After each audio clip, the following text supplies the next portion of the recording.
उत्तर प्रदेश के एक छोटे से गांव भानपुर में एक पीपल का पेड़ था जो पूरे गांव में भूत वाला पेड़ कहकर जाना जाता था। गांव के बुजुर्ग कहते थे कि उस पेड़ के नीचे कोई रात को न जाए, खासकर अमावस की रात को। लेकिन जैसे जैसे जमाना बदला, लोगों ने इन बातों को अंधविश्वास मानना शुरू कर दिया। गांव में एक 20 साल का युवक था, रघु। वह शहर से पढ़ाई करके लौटा था और खुद को बहुत समझदार मानता था। उसने अपने दोस्तों से कहा, ये सब बकवास है। मैं आज रात खुद उस पीपल के पेड़ के नीचे जाकर बैठूंगा। देखना, कुछ नहीं होगा। सब दोस्तों ने मना किया, पर रघु नहीं माना। अमावस की रात थी, चारों ओर घना अंधेरा, कुत्ते भी किसी को देखकर भौंकने से परहेज कर रहे थे। रघु टॉर्च लेकर अकेले ही उस पुराने पीपल के पेड़ के पास पहुंचा।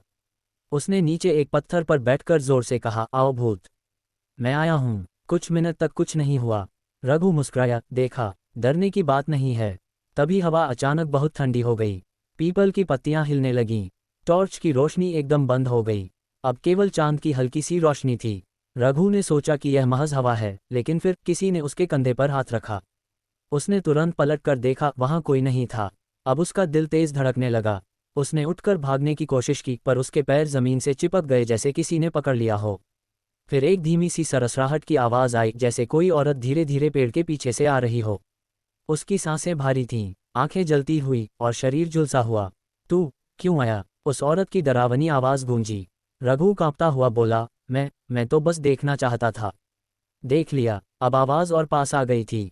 फिर अचानक रघु जोर से चिल्लाया और बेहोश हो गया। अगली सुबह गांव के लोग रघु को पीपल के नीचे बेहोश पाए। उसका चेहरा सफ़ेद पड़ चुका था और उसके बाल एकदम सफ़ेद हो चुके थे। जब वह होश में आया तो बस एक ही बात बार बार बोलता रहा, उसने मुझे देख लिया, अब वो आएगी, अब वो आएगी। रघु कभी पहले जैसा नहीं रहा। वह अक्सर अकेले बैठा रहता, दीवारों से बातें करता और रात में चीखता। उसके माता पिता ने उसका इलाज करवाया, मंदिरों में पूजा करवाई, लेकिन कुछ फर्क नहीं पड़ा। कुछ महीने बाद एक रात रघु अपने कमरे से गायब हो गया। उसके कमरे की खिड़की खुली मिली और खिड़की के बाहर मिट्टी में नंगे पैरों के दो निशान थे, एक रघु के और एक किसी औरत के, जो उल्टी दिशा में मुड़े हुए थे।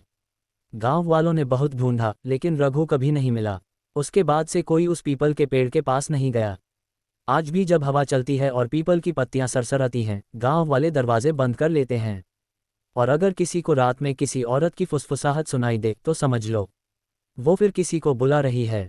सीख, कुछ कहानियां अंधविश्वास नहीं होती। जो दिखता नहीं, जरूरी नहीं कि वो है ही नहीं।